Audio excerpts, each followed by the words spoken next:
On the Sabbath, July 24, in the year 1915, some 4,500 citizens of Battle Creek came to the Dime Tabernacle that once stood on this site to say their final farewells to a little 87-year-old lady.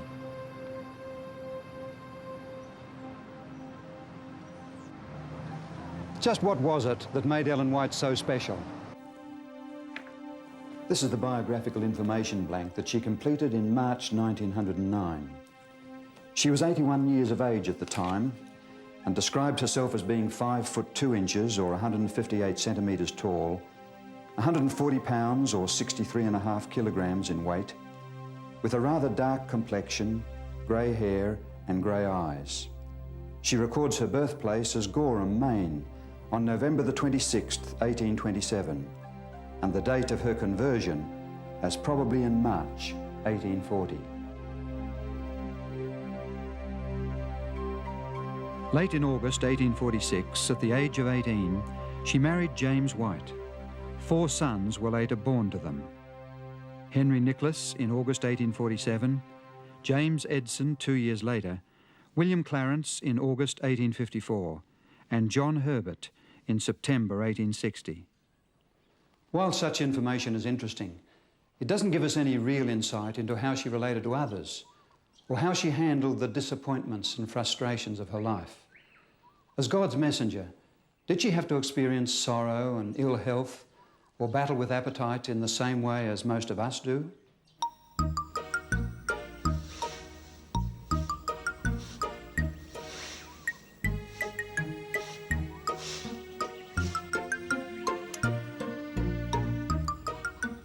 In the same way, this record fails to tell us of her love for animals and flowers, especially pansies, or how much she enjoyed attending auction sales and eating tomatoes.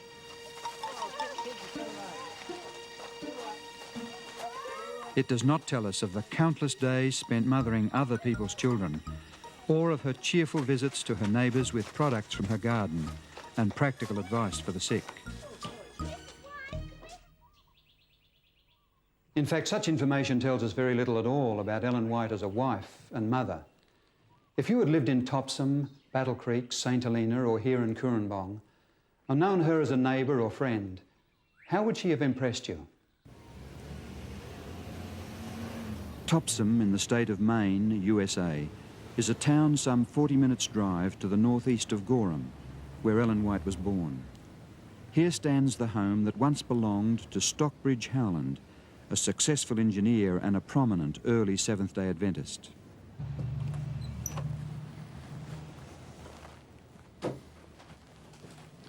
In October 1847, the Howlands offered a part of their home on the middle floor to the young James and Ellen White and their 2-month-old son, Henry. They commenced housekeeping with borrowed furniture. Though poor, they resolved to become independent.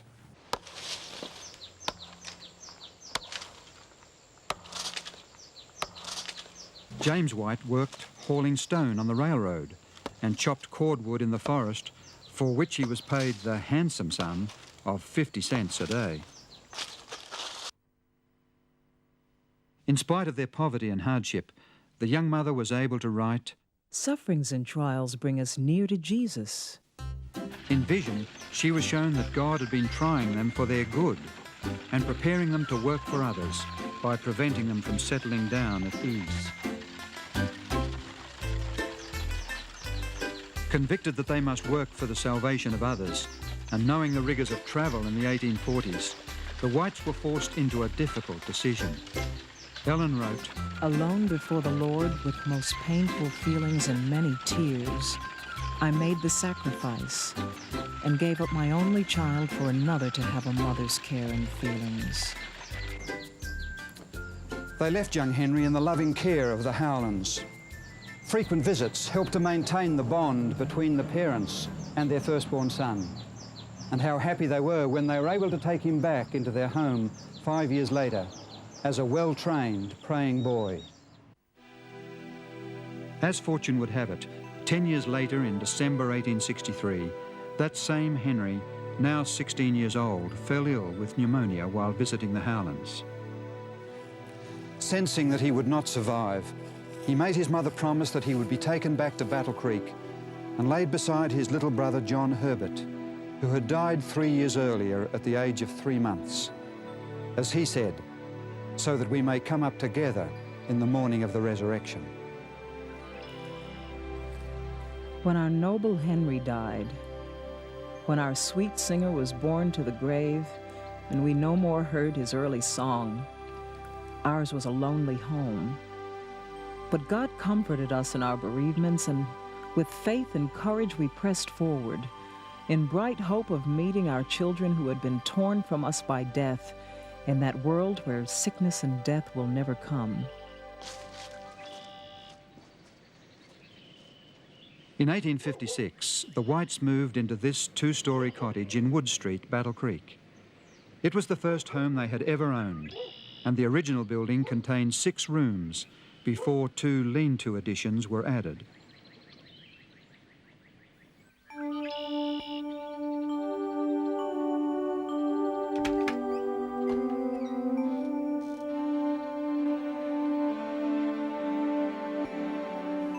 The front room on the ground floor served as a parlour and sitting room. Today a museum, it served then as the room where the family assembled for morning and evening worship.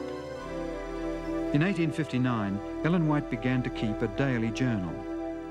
It provides many glimpses of life in the White home here in Wood Street. It mentions making a pair of pants and a coat for her son Edson, aged 9. Sunday, March 6, records her making a dress. After cutting it out and beginning to sew, things went wrong, and she took it all to pieces and made it over.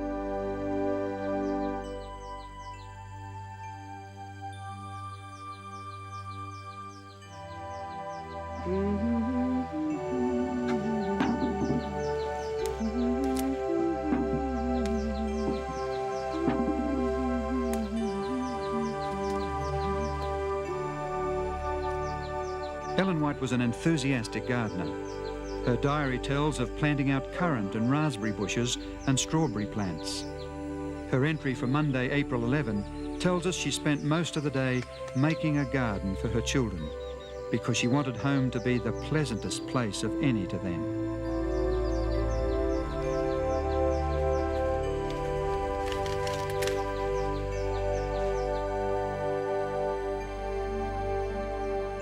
The White home was always open to visitors, and at times it seemed to the family that they operated a free hotel.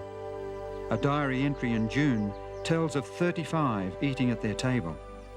The day after, Ellen wrote one brief sentence. We were all much worn out.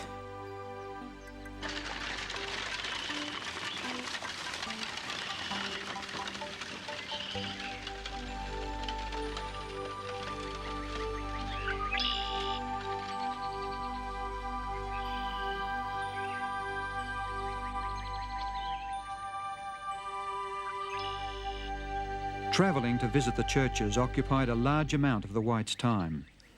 During extended travel, Ellen did not forget her children and kept in close touch with them by frequent letters.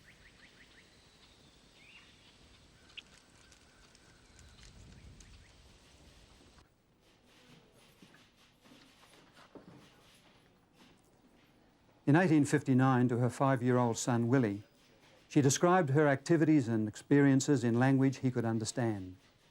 With one letter, she sent a small box of candy with the admonition, "You must eat it only when Jenny thinks it is best. Eat a very little at a time."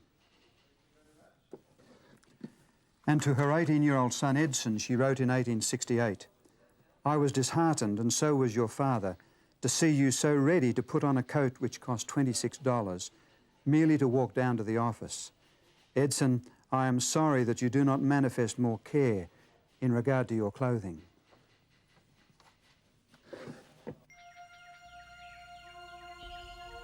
When she was not travelling, some hours each morning were usually devoted to her writing.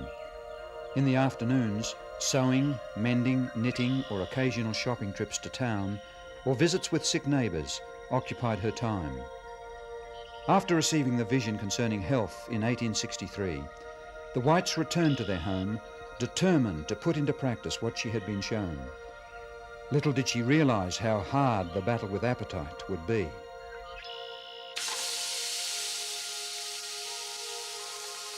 Up to this time, meat had been the principal article in her diet. She relished eating it and did not enjoy simple, unrefined food. What is more, she believed that she needed meat for strength because her health was poor and she often fainted several times a week. In the vision, however, she was shown the advantages of a simple diet free from such stimulating food.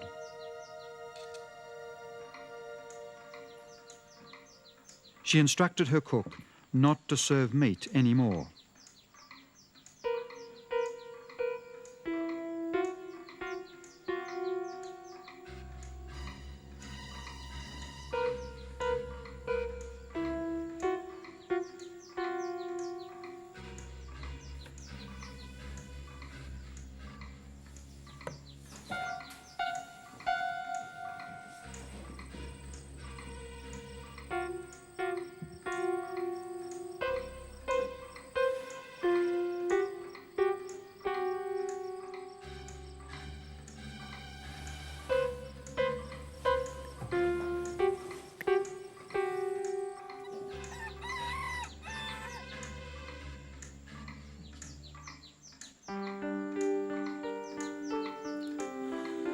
I will eat simple food, or I will not eat at all.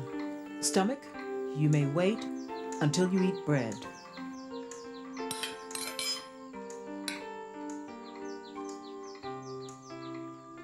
Her success in this battle brought immediate benefits.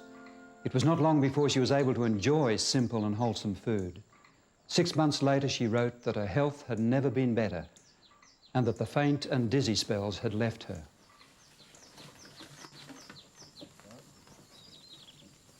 In 1867, the Whites moved to Greenville in northern Michigan.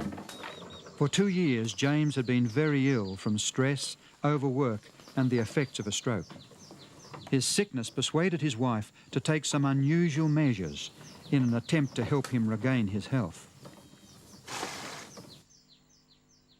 Although the physicians at the Water Cure Institution in Dansville had warned James that physical activity could lead to another stroke, his wife had been shown in vision that without physical and mental activity, he could not hope to recover.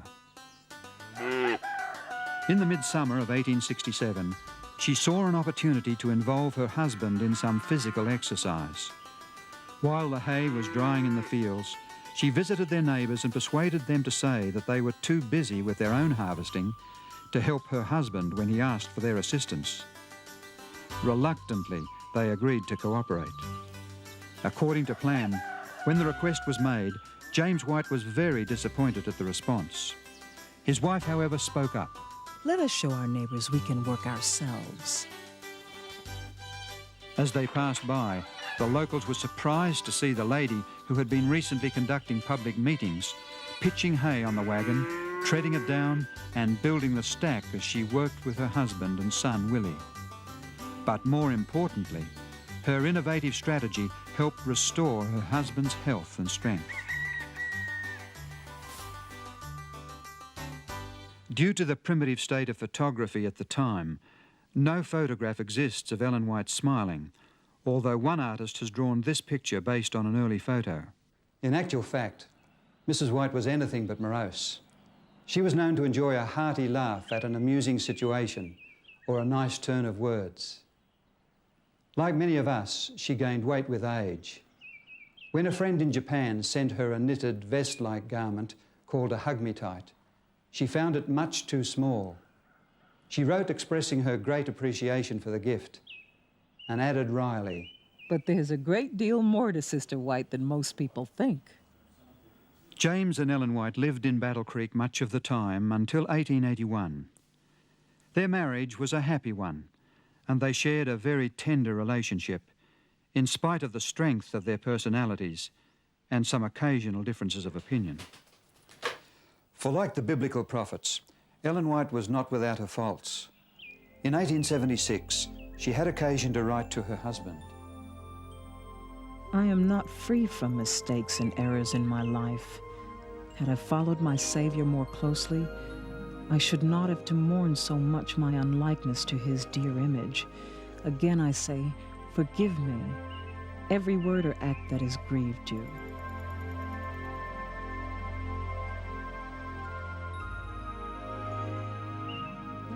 Like most marriages, Ellen's was not all sweetness and light.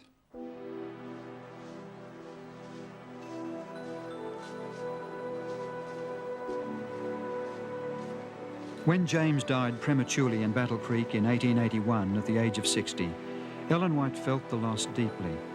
Yet at the funeral she spoke of her resignation to God's will, of the Christian's hope, and of Jesus, who, she said, was more precious to her than he ever had been in any previous hour in her life. James White was buried in Oak Hill Cemetery, Battle Creek, near his two sons.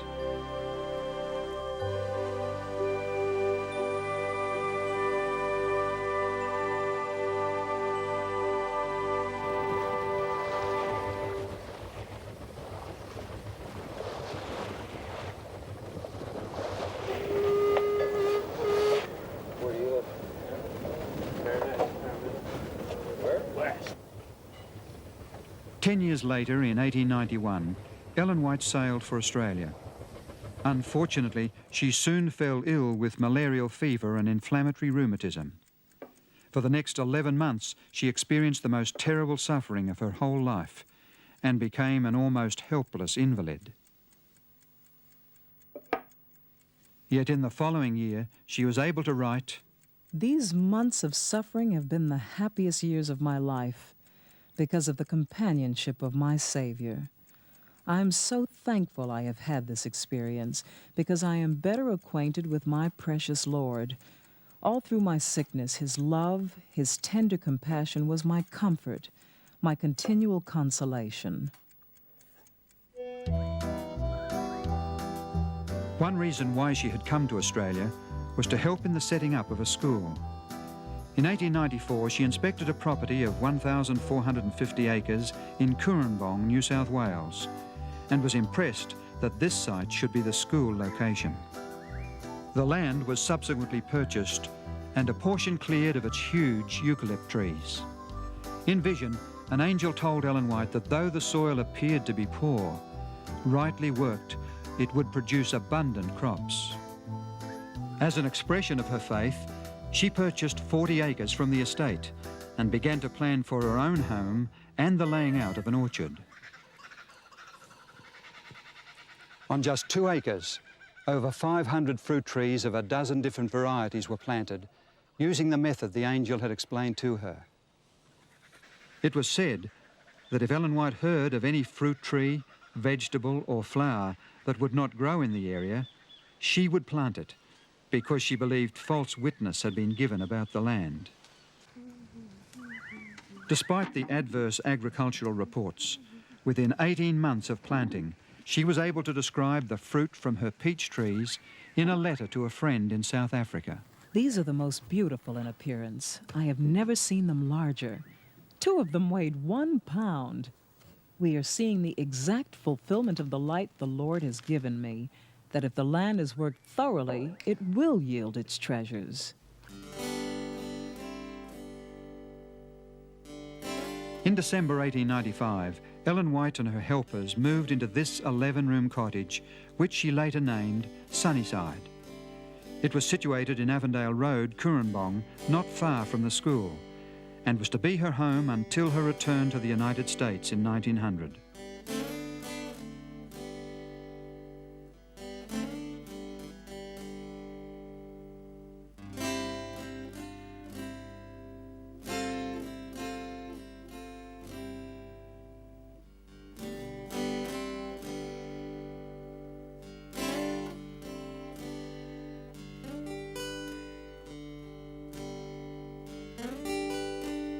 It was here that she received many prophetic dreams that helped guide the Seventh-day Adventist Church, not only in Australia, but also in America and in other countries.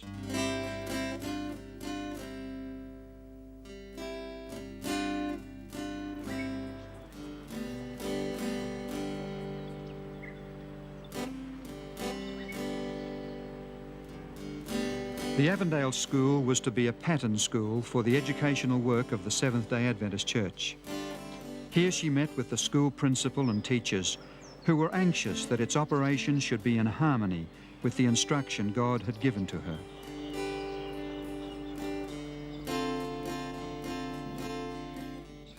Here at Sunnyside in 1898, she completed her book on the life of Christ, The Desire of Ages. She also cared for her grandchildren here, as well as for other children needing a home. Thank you. And for you? Her kind and happy disposition meant that children never felt tense, nervous, or ill at ease in her company. And one for me, too.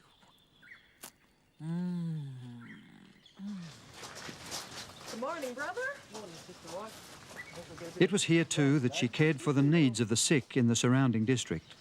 She often gave food from her own garden and orchard, along with clothing and money, to those in need. Who up, Rose?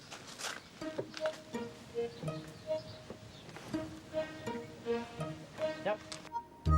On one occasion, a group of local fishermen, grateful for her help, sent Avondale School a crate of fish.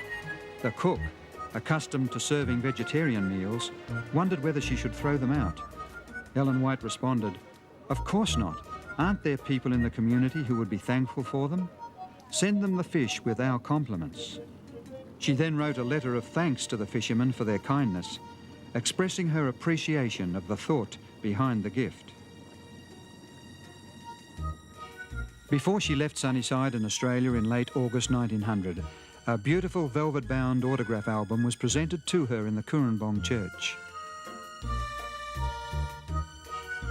The handwritten messages came from churches and individuals expressing appreciation, friendship and love.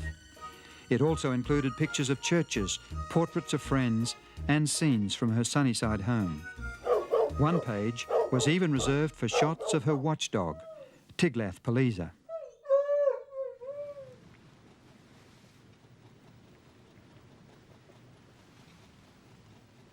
Ellen White was 72 years old when she left Australia. On the journey to America, she was concerned about where she would find a home. But 2 days before the ship docked in San Francisco, God assured her in vision that he had a refuge prepared for her, where she would have quiet and rest.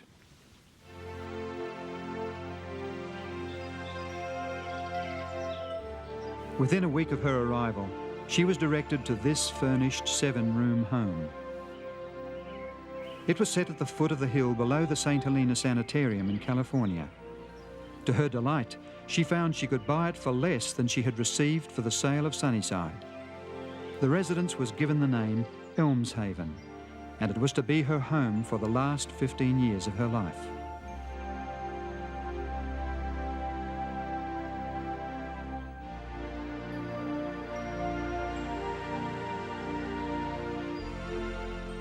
Ellen White's granddaughter, Mrs. Grace Yarks, recalls those happy times with her grandmother at Elmshaven.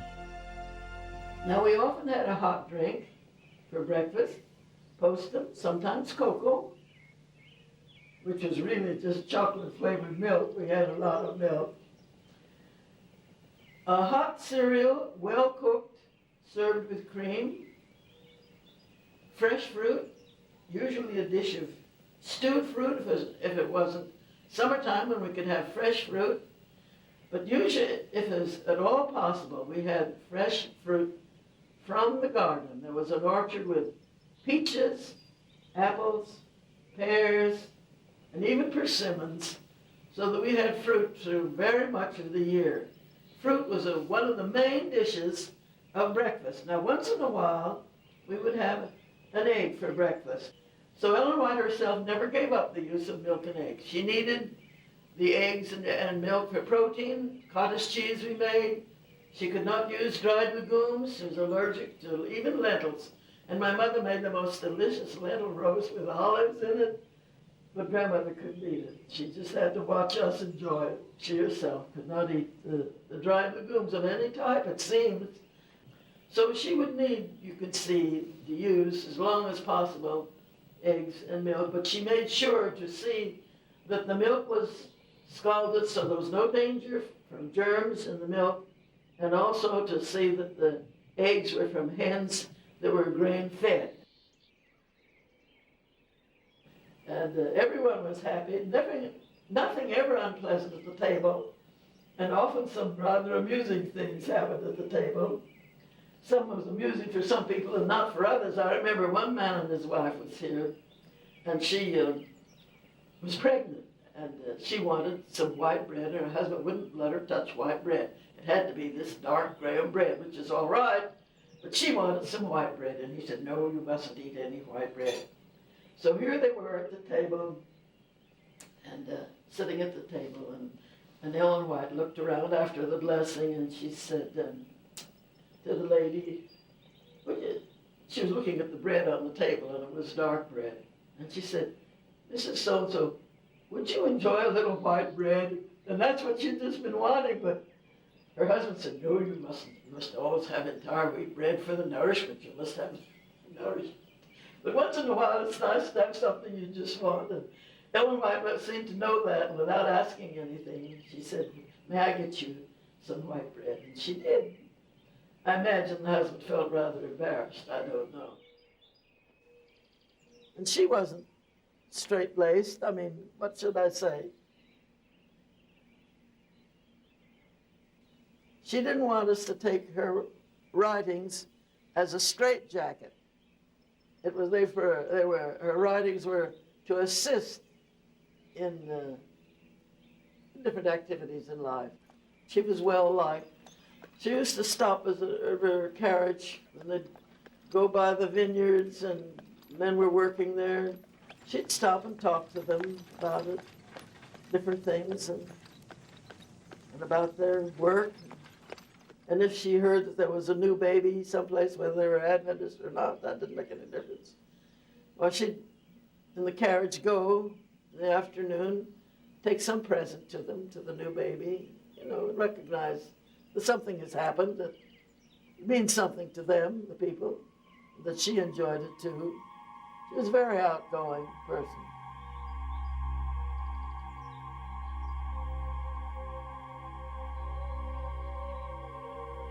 Many times the angels came to this room, stood by her side, instructed her.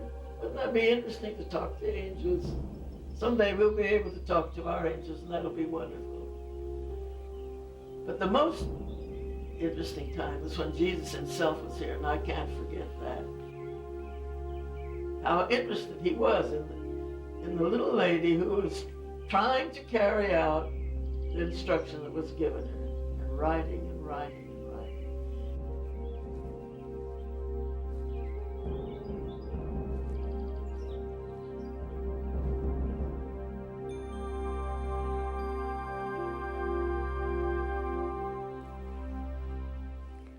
Elmshaven today is much the same as it was when Grace used to visit her grandmother here. This is the living room where visitors were greeted, and the family met morning and evening for worship.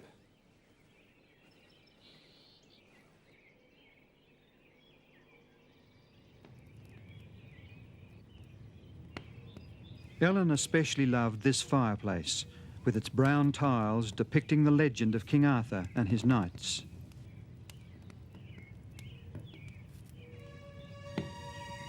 As she neared the end of her life, Ellen White enjoyed a triumphant experience of faith. She knew Jesus as her Saviour and friend, and looked forward to the home in the new earth that she had seen many times in vision. Often as she moved around her home, she could be heard singing the words composed in 1845 by William Hyde. He had written them after hearing her account of her first vision of heaven given in December 1844. The last part of the song she especially loved. We'll be there in a little while. We'll join the pure and the blessed. We'll have the palm, the robe, the crown, and forever be at rest. It was while entering her writing room on a Sabbath morning in February 1915 that she tripped and fell, her hip broken.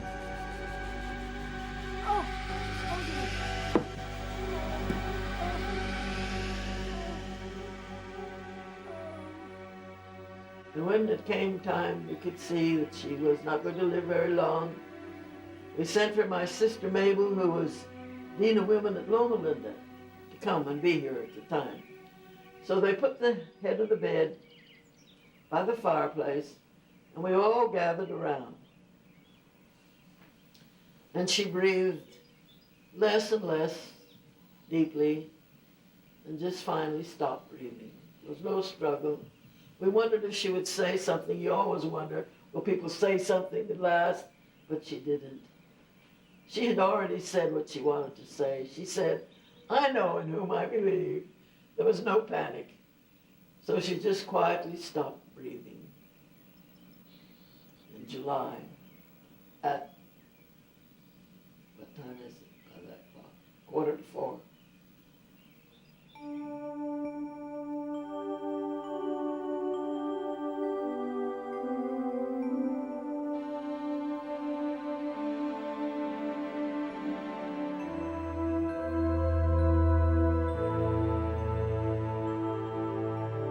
On Sabbath, July 24, her funeral service was conducted in the Dime Tabernacle, Battle Creek.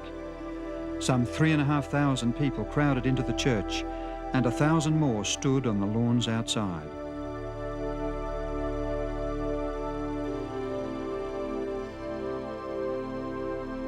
Ellen White lies buried in the family plot in the Oak Hill Cemetery, Battle Creek, beside her husband and other members of her family. Together they wait for the resurrection morning.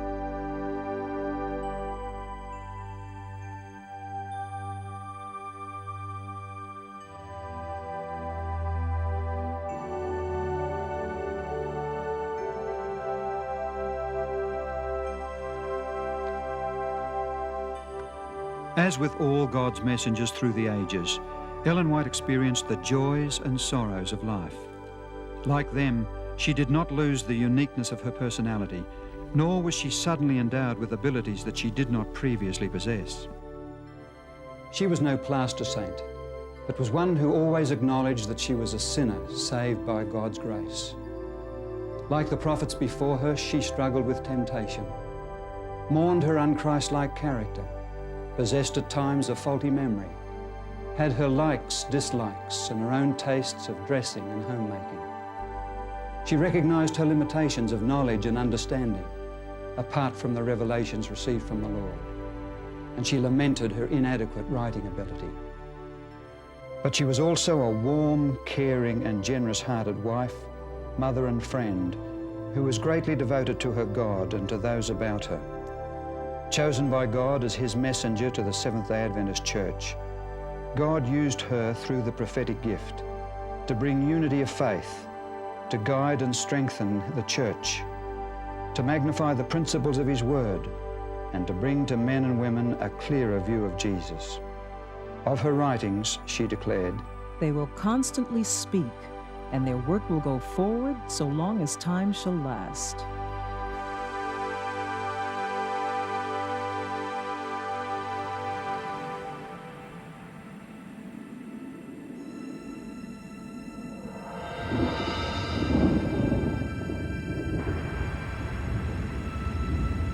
A great and wondrous sign appeared in heaven. A woman clothed with the sun, with the moon under her feet, and a crown of 12 stars on her head. She was pregnant and cried out in pain as she was about to give birth. Then another sign appeared in heaven. An enormous red dragon with 7 heads and 10 horns and 7 crowns on his head. His tail swept 1/3 of the stars out of the sky and flung them to earth. The dragon stood in front of the woman who was about to give birth, so that he might devour her child the moment it was born. She gave birth to a son, a male child who was to rule all nations with an iron scepter. And her child was caught up to God and to his throne. And there was war in heaven. Michael and his angels fought against the dragon, and the dragon fought back. But he was not strong enough. And lost his place in heaven. The great dragon was hurled down. That ancient serpent called the devil or Satan, who leads the whole world astray. He was hurled to the earth, and his angels with him.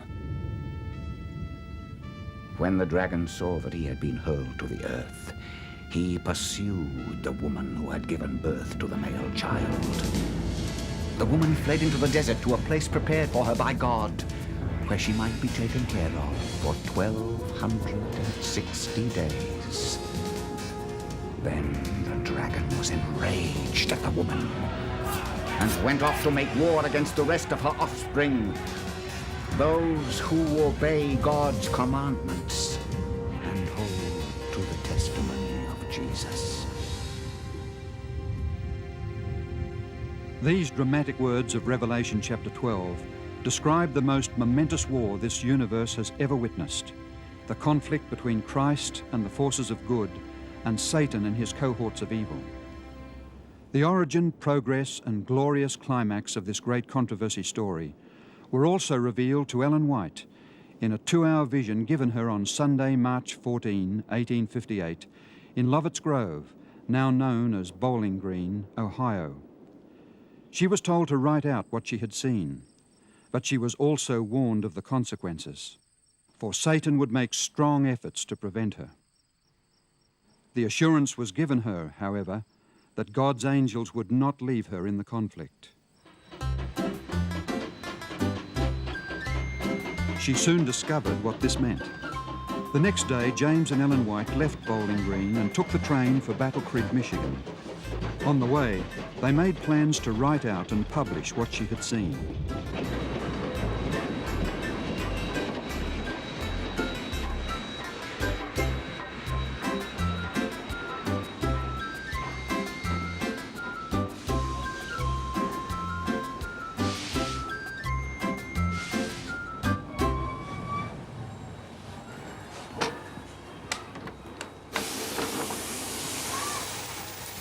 Arriving at Jackson in Michigan, they left the train to stay with their friends, Daniel Palmer and his wife. The Whites had not been there long when Ellen experienced a strange cold sensation over her heart. It passed up over her head and down her right side. Her tongue refused to utter what she wanted to say and seemed large and numb. As she lost consciousness, her husband and friends dropped to their knees and began to pray. That night she suffered considerable pain, but was sufficiently revived the next morning to continue the journey to their home in Battle Creek.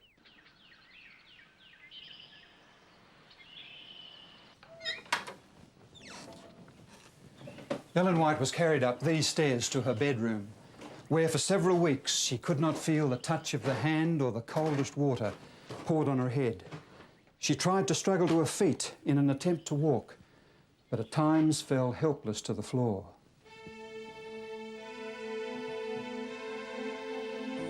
In this condition, she started to write on the great controversy. She wrote one page and then lay back exhausted for 3 days. Picking up her pen, she wrote another page only to be forced to rest again. This went on for weeks, but gradually the writing became easier and faster.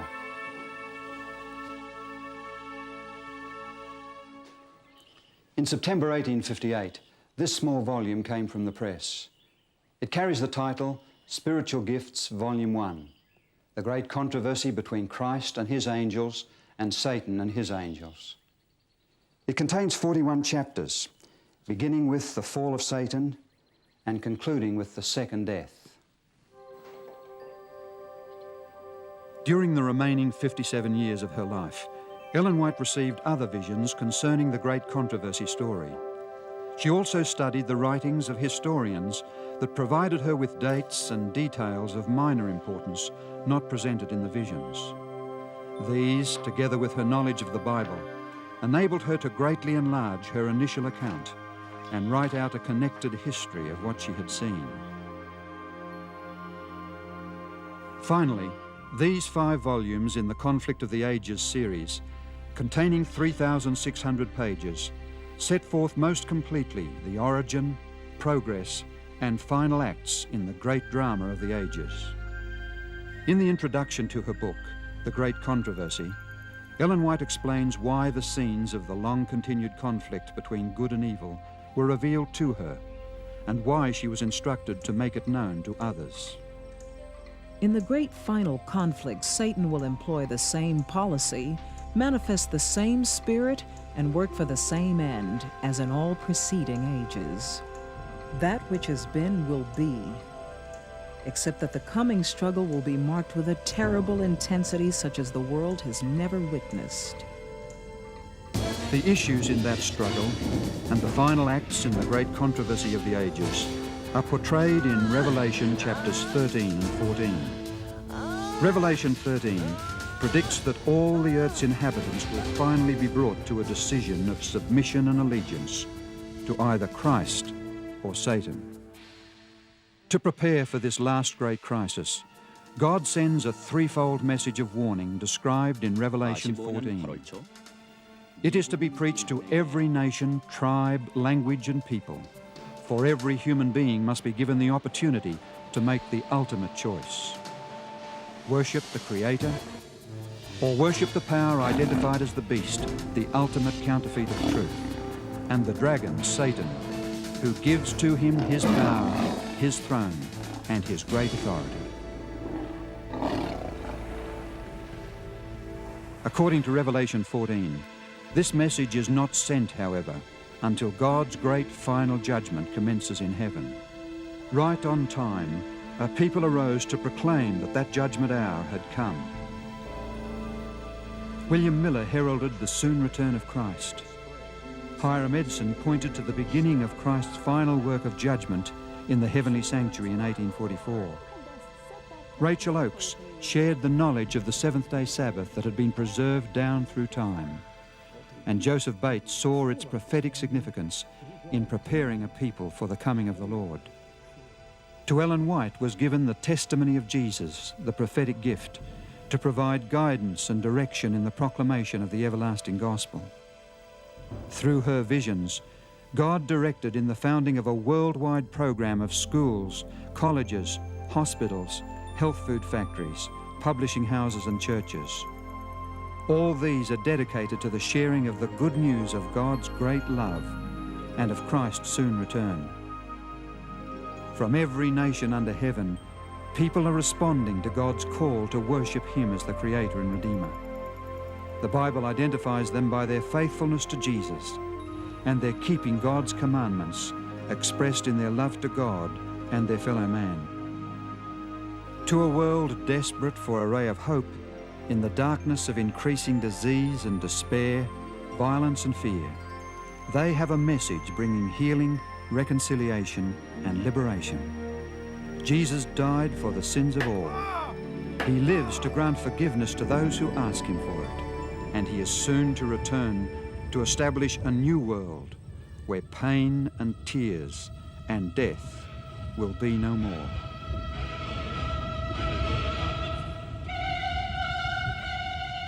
Soon there appears in the east a small black cloud. It is the cloud which surrounds the Savior. In solemn silence, the people of God gaze upon it as it draws nearer the earth, becoming lighter and more glorious until it is a great white cloud. Jesus rides forth as a mighty conqueror. Amid the reeling of the earth, the flash of lightning, the roar of thunder, the voice of the Son of God calls forth His sleeping saints. The living righteous are changed. Now they are made immortal, and with the risen saints are caught up to meet the Lord in the air, and with songs of gladness ascend together to the city of God. The great controversy is ended. Sin and sinners are no more. The entire universe is clean. From the minutest atom to the greatest world, all things, animate and inanimate, in their unshadowed beauty and perfect joy, declare that God is love.